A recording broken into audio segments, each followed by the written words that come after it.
Bienvenidos a este nuevo video de la materia de Programación 3 de la Tecnicatura Universitaria de Programación.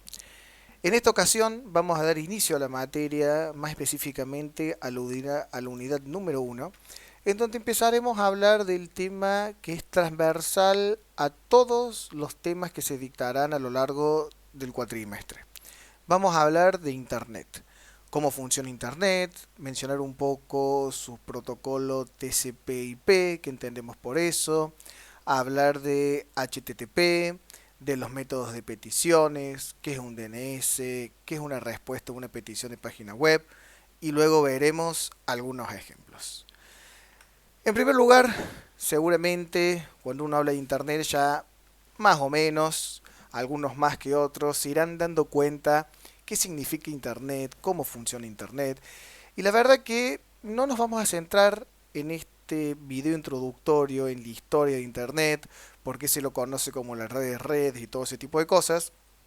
En el apunte teórico podrán leer sobre un poco la historia, pero tenemos que empezar a establecer una serie de conceptos bases que nos van a servir para todo lo que es el desarrollo de la programación web. En primer lugar, establezcamos un concepto, digamos, ¿qué es Internet? Eh, Tranquilamente, si traducimos la palabra Internet y dividimos la palabra, podemos decir que Internet significa red informática descentralizada de alcance global. Básicamente se trata de un sistema de redes interconectadas mediante distintos protocolos que ofrece una gran diversidad de servicios y recursos como por ejemplo al acceder a páginas web, a descargar archivos, a reproducir videos, etcétera, etcétera. Muy bien. Entonces ahora llegamos a establecer o empezar a hablar un poco de los protocolos que encontramos en la red de Internet y qué significan estos protocolos.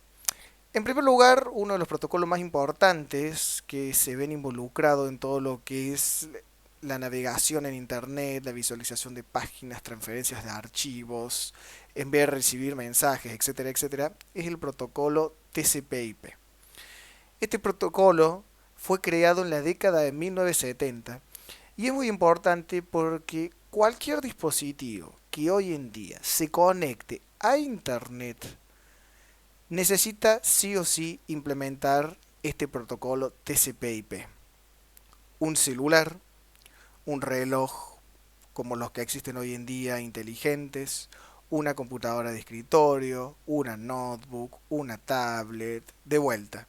Cualquier dispositivo que tenga conectividad a Internet va a utilizar este protocolo TCP/IP. Como bien dice la filmina, este protocolo es usado para comunicaciones en redes y como todo protocolo, describe un conjunto de guías generales de operación para permitir que un equipo pueda comunicarse en una red. Básicamente, existe una serie de reglas de cómo se tiene que enviar y recibir los mensajes y la estructura que conlleva a toda esa comunicación de los mensajes. TCP/IP provee conectividad de extremo a extremo, especificando cómo los datos deberían ser formateados, direccionados, transmitidos, enrutados y recibidos por el destinatario.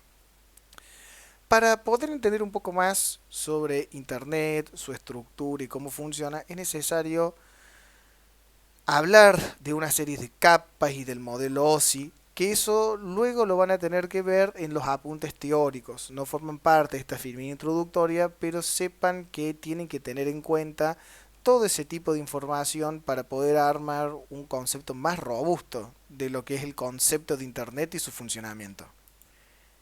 Entonces ahora vamos a empezar a hablar de otro protocolo que también forma parte de todo esto del mundo del Internet y la navegación entre las distintas páginas web. Y acá empezamos a hablar un poco del protocolo HTTP. En primer lugar, vamos a tener que establecer en nuestra cabeza la idea de arquitectura con la que funciona Internet y básicamente ya vamos a empezar a hablar siempre de una arquitectura cliente-servidor.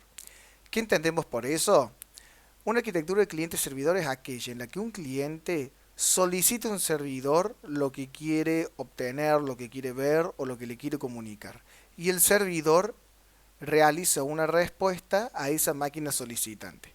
Como bien se ve en la imagen de la filmina, podemos observar un servidor que un servidor básicamente podríamos verlo como una computadora que está siempre prendida las 24 horas, que da soporte a los clientes que se conecten y se comuniquen. Así se utiliza el protocolo HTTP. En inglés podemos decir que es Hypertext Transfer Protocol o en castellano Protocolo en transferencia de hipertextos. Es el protocolo básico que se utiliza para la transmisión de información en Internet. Como bien dice la Filmina, decimos que es un protocolo orientado a las transacciones y sigue el esquema petición-respuesta entre un cliente y un servidor. Realiza una petición, el cliente enviando un mensaje con cierto formato al servidor y el servidor le envía un mensaje de respuesta. Esta arquitectura va a ser básica. ¿Por qué? Porque nosotros a lo largo de la materia nos vamos a centrar en dos tipos de programaciones. En un lado, la programación del lado del cliente, la cual la vamos a conocer más adelante como frontend, y finalmente vamos a programar del lado del servidor, que es lo que se conoce como backend. Resumiendo, podríamos decir que este protocolo HTTP va a establecer las reglas de comunicación que vamos a tener entre los clientes y el servidor. Es sumamente importante porque va a establecer los verbos, que ya veremos más adelante, que van a ser los que van a formar parte estricta de esta comunicación y necesaria. Ustedes se preguntarán cuál es la diferencia quizás entre HTTP y HTTPS. Seguramente han visto en algunas páginas, cuando ustedes ingresan con HTTP, le dice que no es una página segura, pero cuando ingresan con HTTPS, por ejemplo, realizar una transacción bancaria, un pago con una tarjeta de crédito, etcétera, etcétera, le dicen que es un sitio seguro. HTTPS es lo mismo que HTTP, pero teóricamente utiliza un protocolo seguro. Esto significa que no es más que una versión segura de HTTP. Hay que tenerlo en cuenta ya que las mayorías de las programaciones hoy en día del lado del servidor establecen y solicitan que se programe siempre para HTTPS para tratar de establecer una cierta seguridad base. Entonces, como mencioné anteriormente, en la filmina anterior, mencioné que HTTP establece una serie de verbos, que estos verbos son los métodos de petición, que pueden utilizarse. El protocolo tiene la flexibilidad de ir añadiendo nuevos métodos y así añadir nuevas funcionalidades. Actualmente son muchos los métodos que se utilizan, pero los más comunes son los que se mencionan al final de esta filmina: get, post, put o delete. Ya vamos a ver, cuando termines estas filminas, una serie de ejemplos para entender un poco más qué se entiende por estos métodos. Pero por lo general, para que vayamos entendiendo y estemos en sintonía. Cuando uno quiere acceder a una página web, se hace una solicitud del tipo GET al servidor. Significa que el servidor me va a devolver la página web para poder visualizarla en el navegador.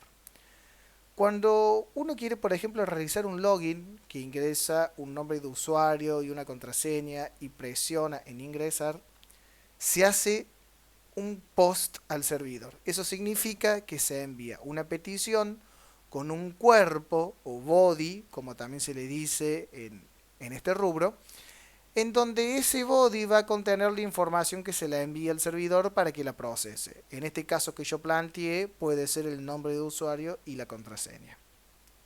A su vez tenemos otros verbos o métodos de petición como put, que funciona similar al post, pero muchas veces es utilizado para realizar acciones de update, actualizar ciertos tipos de datos. Tenemos un verbo que es delete, que es utilizado, como bien dice el nombre, para poder eliminar, y así con otros tipos de verbos que después los iremos viendo, pero básicamente nos vamos a centrar en estos cuatro y principalmente en los dos primeros, el get y el post.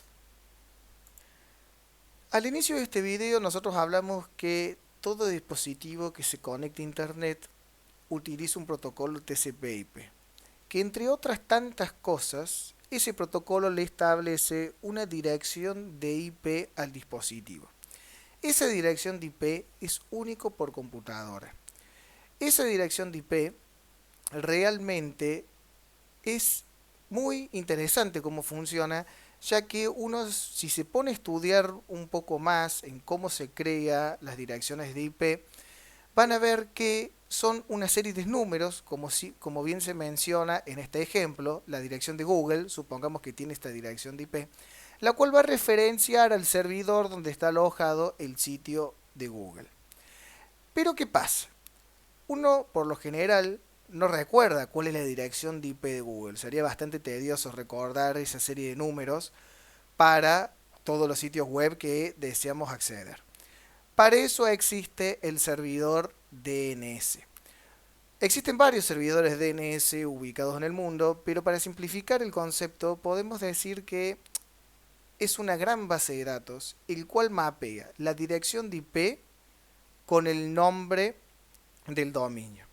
Entonces, si nosotros escribimos en nuestro navegador web google.com, automáticamente nuestro navegador consulta el servidor DNS, que es esta gran base de datos, cuál es la dirección de IP de google.com, el DNS me responde con el IP y automáticamente ya podemos establecer la comunicación con el servidor por medio de esa dirección. Como mencioné anteriormente, esa dirección de IP es única por cada dispositivo. Es como si fuera el número de teléfono o una dirección de una casa. Son todas únicas. No se repiten. Entonces, ¿qué es el DNS? Es un sistema de nombres de dominio o Domain Name System en sus siglas en inglés. Es un sistema de nomenclatura jerárquico descentralizado para dispositivos conectados a redes IP, como Internet o redes privadas. ¿Por qué hacemos esta salvedad de Internet o red privada? Porque muchas veces nosotros trabajamos en empresas, trabajamos en distintas instituciones que tienen redes internas. Y esas redes internas funcionan bastante similar a cómo funciona Internet.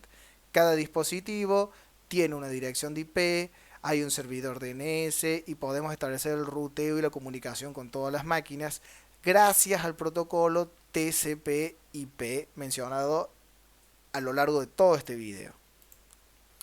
Entonces, cuando yo escribí en mi navegador web google.com, se consultó al DNS cuál era la dirección de IP del servidor de google.com. El DNS me respondió, automáticamente pude hacer una petición del tipo GET a esa dirección de IP. El servidor procesa esa petición y me devuelve una string. Básicamente es eso. Me devuelve un string escrito en HTML. Siguientes videos vamos a hablar de qué es HTML, qué entendemos por HTML y cómo funciona, pero básicamente HTML es el lenguaje en el cual están escritas las páginas web, como se puede ver en la imagen de esta filmina. Ese lenguaje es interpretado por el navegador y se procesa y muestra en pantalla visualmente la página web.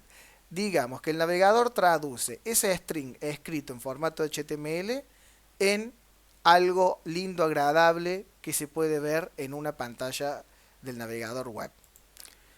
De esta forma hemos tratado de ser muy concisos en entender muy poco o un poco los conceptos básicos de Internet necesarios para que ustedes puedan empezar a introducirse en todo este nuevo mundo, ya que difiere muy mucho con la programación que venían haciendo hasta el momento con WinForms o aplicaciones de escritorio. Es una arquitectura completamente distinta, trabajamos siempre con un cliente-servidor, un cliente que hace petición al servidor y el servidor responde al cliente. Tenemos que entender un poco los protocolos que hay en el medio para conocer su estructura y cómo funcionan y entender y saber interpretar las respuestas de los servidores. Ahora bien, es importante que se basen en el apunte teórico, ahí se va a explicar un poco más qué es esto de las direcciones de IP, cómo funcionan, cómo se generan, entender un poco más del concepto de Internet, pero a grandes rasgos se buscó dar una introducción a este nuevo mundo y a esta nueva arquitectura que es la de Internet. Muchas gracias por su tiempo y continuaremos en los siguientes videos.